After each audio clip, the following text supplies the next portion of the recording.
ಪ್ರಾಣಕ್ಕೆ ಕುತ್ತಿರೋದ್ರ ಬಗ್ಗೆ. ಈ ಮನೆಗೆ ದೋಷ ಒಂದು ಬಡಿದೈತೆ, ಪ್ರಾಣಕ್ಕೆ ಕುತ್ತೈತೆ. ಅವ್ರು ಹೇಳಿದ ಪ್ರತಿಯೊಂದು ಮಾತು ಸತ್ಯ ಆಗ್ತಾ ಇದೆ. ಏಯ್, ಯಾವುದಕ್ಕೋ ಲಿಂಕ್ ಮಾಡಿ ನೀನು ಹೇಳ್ಬೇಡ್ವೆ. ಆಗ್ಲೇ ನಾನು ರಾಣಿ, ನೀನೇನು ಮಾತಾಡ್ಬೇಡ, ಸುಮ್ಮನೆ ಇದ್ಬಿಡು. ಮಾತಂಗೆ ಹೇಳ್ತಾ ಇರೋದ್ರಲ್ಲಿ ಸತ್ಯ ಇದೆ. ಬುಡುಬುಡುಕೆ ಅವನು ಹೇಳಿದ್ದಕ್ಕೂ ನಮ್ಮ ಮನೇಲಿ ನಡೀತಾ ಇರೋದಕ್ಕೂ ಸಂಬಂಧ ಇದೆ. ಮಾವ, ನಾವು ಬುಡುಬುಡುಕಿ ಅವ್ರನ್ನ ಹುಡುಕಿ ಕೇಳಿದ್ರೆ ಅಶೋಕ್ ಅವ್ರು ಎಲ್ಲಿದ್ದಾರೆ ಅಂತ ಸುಳ್ಳು ಗೊತ್ತಾಗ್ಬೋದು. ಹೌದು, ಅವ್ರು ಹಾಗೆಲ್ಲ ಕಾರಣ ಇಲ್ಲದೆ ಮನೆ ಮುಂದೆ ಬರಲ್ಲ. ಅವ್ರು ಬಂದಿದ್ದಾರೆ ಅಂದರೆ ಅವ್ರಿಗೆಲ್ಲ ಗೊತ್ತಿರುತ್ತೆ. ಅವ್ರನ್ನ ಕೇಳಿದ್ರೆ ಅಶೋಕ್ ಅಣ್ಣನ ಬಗ್ಗೆ ಖಂಡಿತ ಏನಾದರೂ ಹೇಳೇ ಹೇಳ್ತಾರೆ.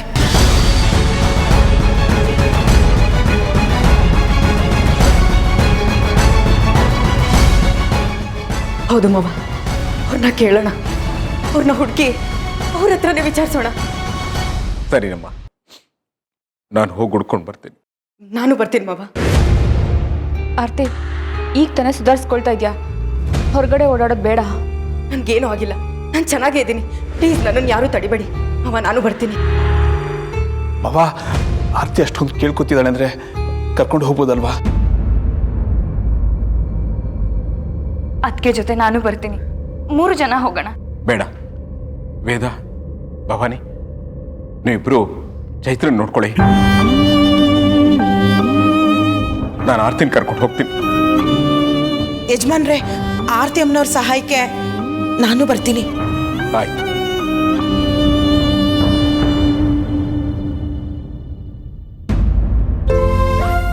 ತಾಳಿ ಇಲ್ಲದೆ ಹೊರಗಡೆ ಹೋಗೋದು ಶ್ರೇಯಸ್ ಅನ್ಸಲ್ಲ.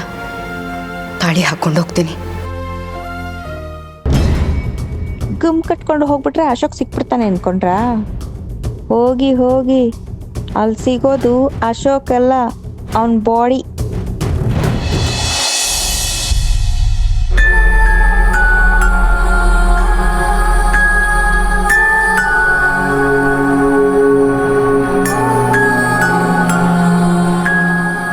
ಕುತ್ತಿಗೆಯಿಂದ ತಾಳಿ ಬೀಳಿಸಿ ಅಶೋಕ್ ಅವ್ರಿಗೇನೋ ತೊಂದರೆ ಆಗಿದೆ ಅನ್ನೋ ಸೂಚನೆ ಕೊಡ್ತಿದ್ದೀರಾ ರಾಯ್ರೆ? ನನ್ನ ತಾಳಿ ಭಾಗ್ಯನ ಕಿತ್ಕೋಬೇಡಿ.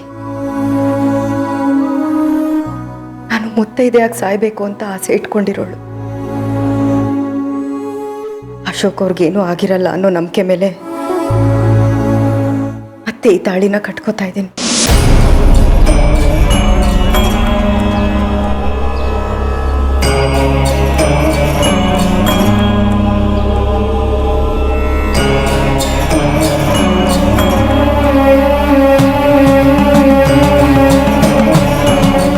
ಆರ್ತಿ, ಏನ್ ಮಾಡ್ತಿದ್ಯಾ ನೀನು? ನೋಡು, ಕುತ್ತಿಗೆಯಿಂದ ಕಿತ್ತೋ ತಾಳಿನ ನೀನೇ ಕಟ್ಕೊಳ್ಳೋದು ಸಮಂಜಸ ಅಲ್ಲ. ಹೌದು ಅಮ್ಮೋರೆ, ಆಕಸ್ಮಿಕವಾಗೋ ಇಲ್ಲ ಉದ್ದೇಶಪೂರ್ವಕವಾಗೋ ನಿಮ್ಮ ಕುತ್ತಿಗೆಯಿಂದ ತಾಳಿ ಕಳಚಿ ಬಿದ್ದಿದೆ. ಅದು ಮತ್ತೆ ನಿಮ್ಮ ಕುತ್ತಿಗೆಗೆ ಬೀಳಬೇಕು ಅಂದರೆ ಅಶೋಕ್ ಅಣ್ಣನೇ ಬಂದು ಕಟ್ಟಬೇಕು. ಅಲ್ಲಿವರೆಗೂ ನೀವು ತಾಳಿ ಕಟ್ಕೊಳ್ಳೋದು ಒಳ್ಳೇದಲ್ಲ. ಹಾಗಾದ್ರೆ ಈ ತಾಳಿ ನನ್ನ ಕುತ್ತಿಗೆಯಲ್ಲಿ ಇಲ್ಲದೆ ಇರೋದು ಅಶೋಕ್ ಅವ್ರಿಗೆ ಶ್ರೇಯಸ್ ಅಲ್ಲ ಅಲ್ವಾ ಮಾತಂಗಿ? ಅವ್ರು ಬದುಕಿದ್ದಾರೆ ಅನ್ನೋ ನಂಬಿಕೆ ಇಟ್ಕೊಂಡು ತಾಳಿನ ಹಾಕೊಳ್ದೇ ಇರೋದು ನನ್ನ ಮನ್ಸು ಒಪ್ತಾ ಇಲ್ಲ. ಹಾಗಲ್ಲ ಆರ್ತಿ, ನೀನು ಖಾಲಿ ಕುತ್ತಿಗೆಯಲ್ಲಿ ಇರು ಅಂತ ಹೇಳೋ ಮನಸ್ಸು ನಮ್ಗೆ ಯಾರಿಗೂ ಇಲ್ಲ. ಆದರೆ ಇತ್ತೋಗಿರೋ ತಾಳಿನ ನೀನಾಗೆ ನೀನು ಕಟ್ಕೊಳ್ಳೋದು ಸರಿಯಲ್ಲ ಅಂತ ನಮ್ಗನ್ನಿಸ್ತಾ ಇದೆ.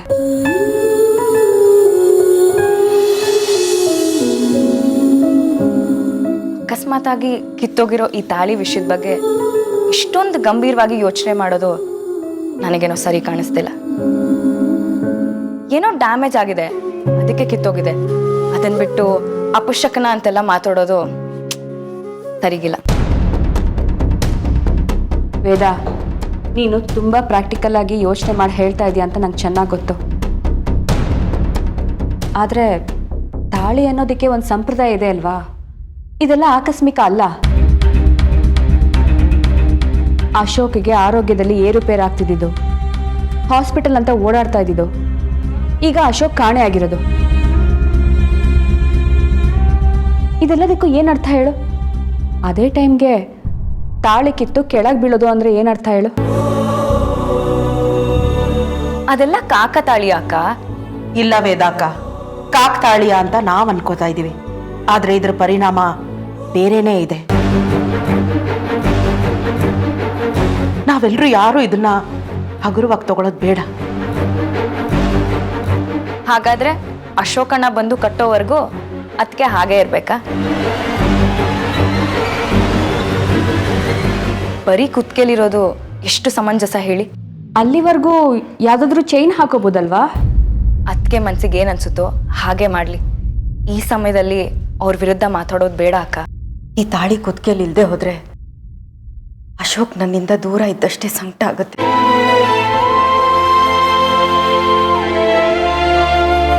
ಈ ತಾಳಿ ಕುತ್ತಿಗೆಯಲ್ಲಿದ್ರೆ ಅವ್ರು ಬಂದೇ ಬರ್ತಾರೆ, ಎಲ್ಲೂ ಹೋಗಿಲ್ಲ ಅನ್ನೋ ನಂಬಿಕೆ ನನಗಿರುತ್ತೆ. ದಯವಿಟ್ಟು ಈ ವಿಷಯದಲ್ಲಿ ಯಾರೂ ಅಡ್ಡ ಬರಬೇಡಿ.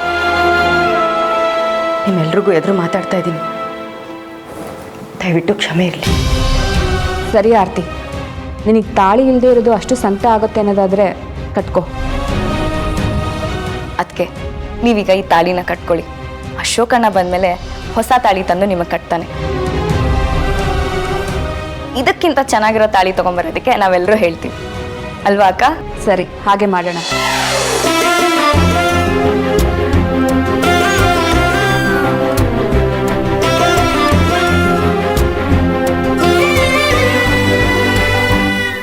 ಅಮ್ಮೋರೆ, ಯಜಮಾನರು ಕಾಯ್ತಾ ಇರ್ತಾರೆ, ತಡ ಮಾಡೋದು ಒಳ್ಳೇದಲ್ಲ. ಬನ್ನಿ ಹೋಗೋಣ.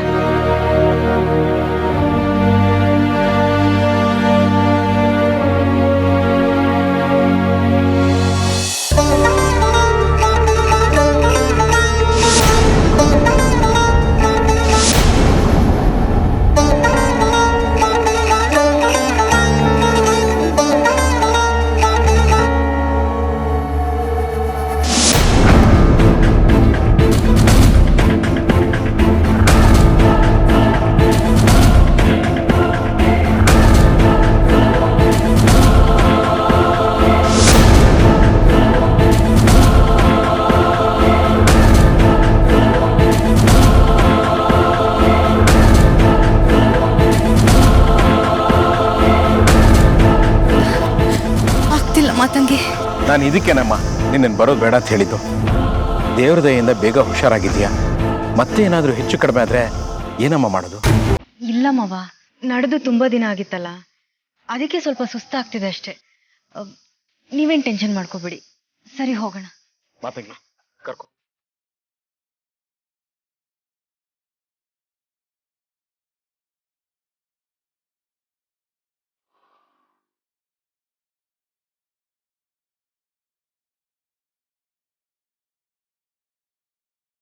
ಯಜಮಾನ್ರೆ, ಇಲ್ಲಿ ಯಾರಾದ್ರೂ ಬುಡ್ಬುಡ್ಕೆಯವ್ರನ್ನ ನೋಡಿದ್ರ?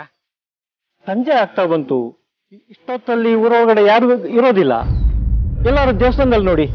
ಇಲ್ಲಿ ದೇವಸ್ಥಾನ ಎಲ್ಲಿದೆ ಸ್ವಾಮಿ? ಹೀಗೆ ಹೋಗಿ 1-2 ಕಿಲೋಮೀಟರ್ ದೂರ ಎಡಭಾಗದಲ್ಲೇ ಇದೆ. ಒಳ್ಳೆ ಸ್ವಾಮಿ, ಒಳ್ಳೆ.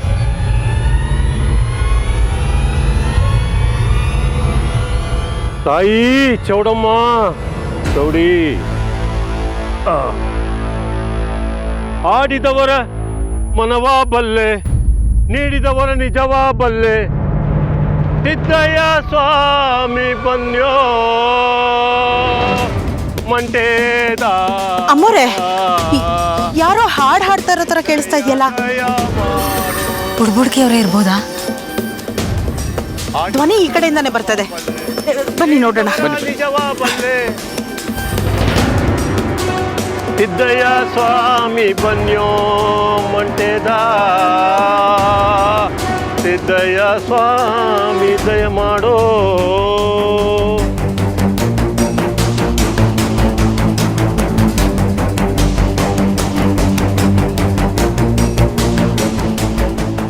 ನನ್ನ ಮಾತನ್ನು ಕೇಳದೆ ನನ್ನನ್ನು ಮನೆಯಿಂದ ಹೊರಗೆ ಹಾಕಿದ್ರಿ. ಈಗ ನನ್ನನ್ನೇ ಹುಡ್ಕೊಂಬಂದಿರಿ. ನಿಮ್ಮ ಮಾತಿಗೆ ಬೆಲೆ ಕೊಡದೆ ನಿಮ್ಮನ್ನ ಬೈದು ಕಳಿಸಿದ್ದಕ್ಕೆ ಕ್ಷಮೆ ಕೇಳೋಣ ಅಂತ ಬಂದಿದ್ದೀವಿ ಸ್ವಾಮಿ. ಕ್ಷಮಿಸೋದಕ್ಕೆ ನಾನು ಯಾರ ತಾಯಿ? ನಾನೊಬ್ಬ ಏಕಶ್ಚಿತ್ ನರಮಾನವ. ಹಾಗನ್ಬೇಡಿ, ನೀವು ಸಾಮಾನ್ಯದವರಲ್ಲ ಅಂತ ನಮಗೆ ಗೊತ್ತಿದೆ. ಸ್ವಾಮಿ, ನಿಮ್ಮ ಜೊತೆ ಹಾಗೆ ನಡ್ಕೊಂಡಿದ್ದಕ್ಕೆ ಕ್ಷಮೆ ಇರಲಿ. ಈಗ ನಾವು ನಿಮ್ಮನ್ನು ಹುಡ್ಕೊಂಡು ಬಂದಿರೋದಕ್ಕೆ ಕಾರಣನೇ ಬೇರೆ ಇದೆ. ನಾನು ಹೇಳಿದ್ದು ಸತ್ಯ ಆಯ್ತಲ್ವಾ?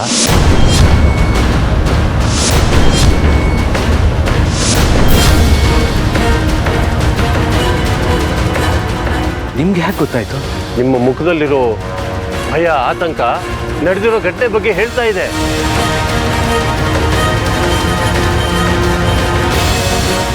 ಹೌದು ಸ್ವಾಮಿ, ನೀವು ಹೇಳಿದ ಸತ್ಯ ಆಯ್ತು. ಮನೆ ಮುಂದೆ ರಕ್ತ ಹರಿತು. ಈಗ ನಮ್ಮ ಯಜಮಾನ್ರೇ ಕಾಣಿಸ್ತಾ ಇಲ್ಲ. ನಿಮ್ಮನೆಗೆ ದೊಡ್ಡ ದೋಷ ಒಂದು ಬಡದೇ ಇದೆ.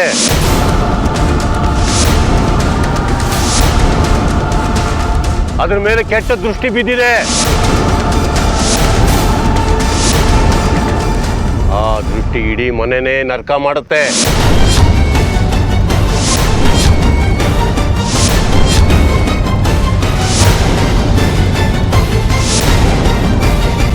ಕಣ್ಣೀರಲ್ಲಿ ಕೈ ತೊಳಸುತ್ತೆ. ಎಲ್ಲರ ಹೃದಯದ ಬಡಿತನ ಹೆಚ್ಚು ಮಾಡುತ್ತೆ.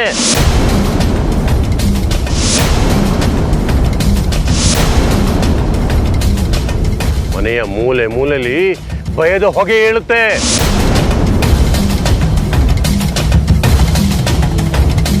ನಿಮ್ಮ ಮನೆ ಮಗ ಕಾಣೆ ಆಗಿರೋದಕ್ಕೆ ಆ ಕೆಟ್ಟ ದೃಷ್ಟಿಯೇ ಕಾರಣ.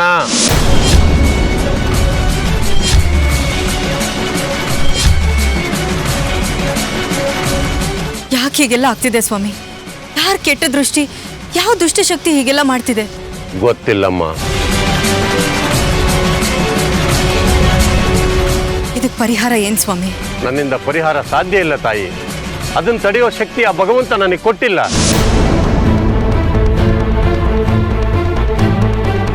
ಮುಂದೆ ಏನ್ ನಡೆಯುತ್ತೆ ಅಂತ ಹೇಳಕ್ ಮಾತ್ರ ಆ ಹಾಲಕ್ಕಿ ನನಗೆ ಅನುಮತಿ ಕೊಟ್ಟೈತೆ ತಾಯಿ. ಹಾಗಾದ್ರೆ ಇದಕ್ಕೆ ಪರಿಹಾರನೇ ಇಲ್ವಾ? ನಾವು ಹೀಗೆ ಕಷ್ಟದಲ್ಲೇ ಮುಳುಗ್ಬೇಕಾ? ಇದೆ, ಇದಕ್ಕೆಲ್ಲ ಪರಿಹಾರ ಇದೆ ತಾಯಿ.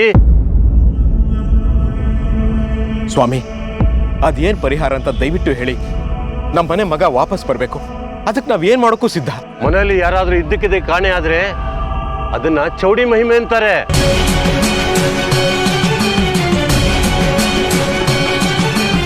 ನಿಮ್ಮ ಮನೆ ಮಗನ ಬಗ್ಗೆ ತಿಳ್ಕೋಬೇಕು ಅಂದ್ರೆ ನೀವು ಒಬ್ಬ ಮಹಾಪುರುಷನ ಭೇಟಿ ಮಾಡಬೇಕು. ಯಾರದು? ಚೌಡಿ ಉಗ್ರ.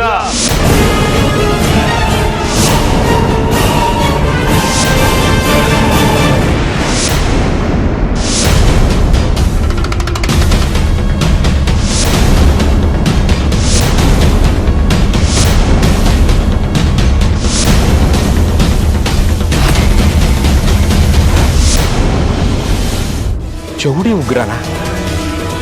ಅವ್ರು ಎಲ್ಲಿದ್ದಾರೆ ಸ್ವಾಮಿ? ಇಲ್ಲಿಂದ 150 ಮೈಲಿ ದೂರದಲ್ಲಿ ಚೌಡಿಪುರ ಅಂತ ಒಂದು ಊರಿದೆ.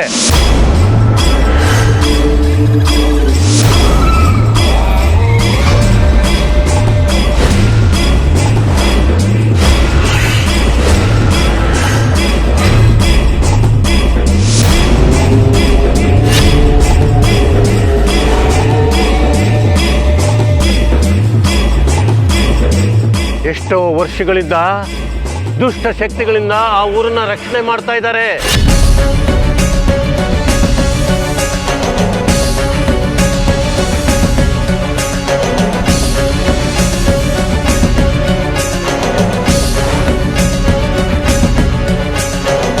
ಊರು ಜನರಿಗೆ ದೇವರಾಗಿದ್ದಾನೆ.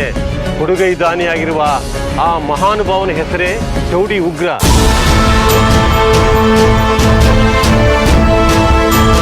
ಚೌಡೇಶ್ವರಿಯ ಮಹಾನ್ ಆರಾಧಕ.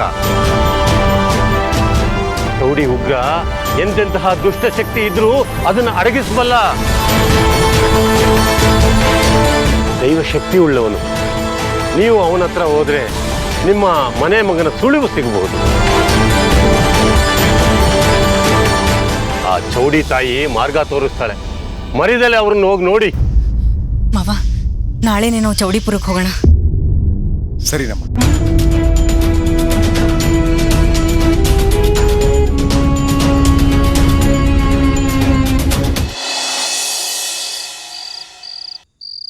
ಚೈತು, ಚೈತು, ಚೈತು. ಚೈತ್ರ ಇಲ್ಲೂ ಇಲ್ಲ. ಮೋಸ್ಟ್ಲಿ ಟೆರೆಸ್ ಮೇಲೆ ಏನಾದರೂ ಇರ್ಬೋದಾ? ಹೋಗಿ ನೋಡೋಣವಾ?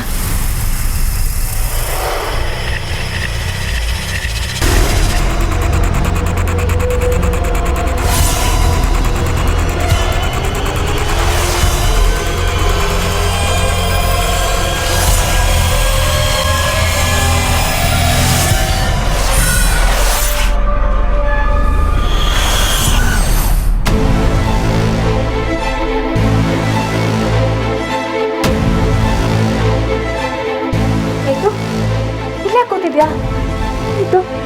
ಚೈತ್ರ ಪುಟ್ಟ, ಯಾಕೆ ಇಲ್ಲಿ ಕೂತಿದ್ಯಾ? ಹೆದರ್ಕೋಬೇಡ, ಎದುಳು.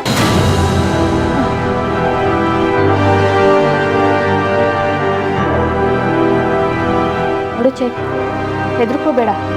ನೋಡಿಲಿ, ಇಲ್ಲಿ ನಾನು ವೇದ ಇಬ್ಬರೇ ಇರೋದು. ಯಾಕೆ ಹೆದರ್ಕೋತಿದ್ಯಾ? ಅಕ್ಕ, ಚೈತ್ರ ತುಂಬಾ ಹೆದರ್ಕೊಂಡಿದ್ದಾಳೆ. ಅವಳ ಹತ್ರ ಯಾರೇ ಹೋದ್ರೂ ತುಂಬ ಭಯ ಪಡ್ತಿದ್ದಾಳೆ. ಈಗ ಏನು ಮಾಡೋದು ವೇದ? ಅವಳನ್ನು ಹೇಗೆ ಮಾತಾಡ್ಸೋದು? ಅವಳು ಏನನ್ನು ನೋಡಿ ಹೆದರಿದಾಳೆ ಅಂತ ಹೇಗೆ ಕನ್ಫರ್ಮ್ ಮಾಡ್ಕೊಳ್ಳೋದು? ಅಕ್ಕ, ಒಂದು ಐಡಿಯಾ. ಏನದು? ಒಂದು ನಿಮಿಷ ಇರು.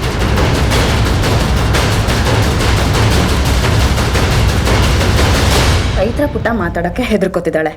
ಸೊ ನಾನು ಇದರಲ್ಲಿ ಕೆಲವೊಂದು ಪ್ರಶ್ನೆಗಳನ್ನು ಬರಿತೀನಿ. ಸೊ ಅವಳು ಅದಕ್ಕೆ ಹೌದು ಅಥವಾ ಇಲ್ಲ ಅಂತ ಆನ್ಸರ್ ಮಾಡಿ. ಐಡಿಯಾ ಏನೋ ಚೆನ್ನಾಗಿದೆ ವೇದ, ಆದರೆ ಇದನ್ನ ಅವಳು ಮಾಡಬೇಕಲ್ಲ. ಟ್ರೈ ಮಾಡೋಣ ಅಕ್ಕ, ಪ್ಲೀಸ್. ಸರಿ.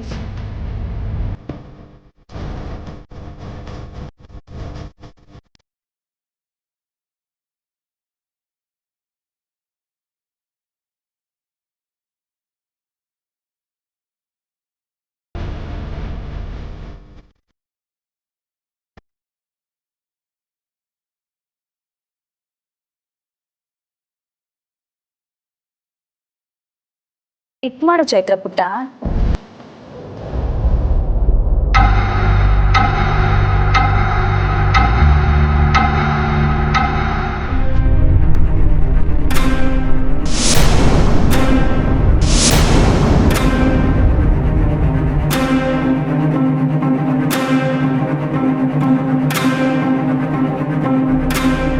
ವೇದ, ಇವಳು ಯಾರನ್ನ ನೋಡಿದಾಳೆ, ಅವಳನ್ನ ಯಾರು ನೋಡಿ ಹೆದರಿದಾಳೆ ಅಂತ ತಿಳ್ಕೋಬೇಕು ವೇದ. ನೆಕ್ಸ್ಟ್ ಕ್ವೆಶ್ಚನ್ ಬರಿ. ಡ್ಯಾಡಿನ ನೋಡಿದ್ಯಾ ಅಂತ ಬರಿ, ಕೇಳು.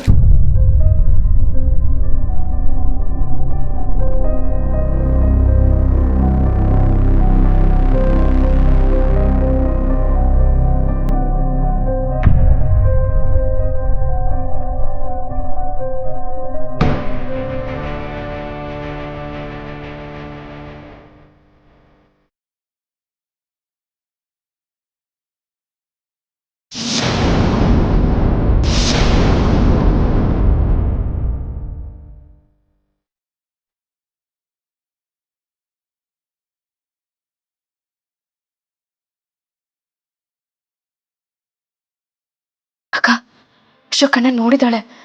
ಸರಿ, ಈಗ ಅಶೋಕನ್ನ ಯಾರಾದ್ರೂ ಹೊಡೆದ್ರಾ? ರಕ್ತ ಬರ್ತಿತ್ತ ಅಂತ ಬರೀ.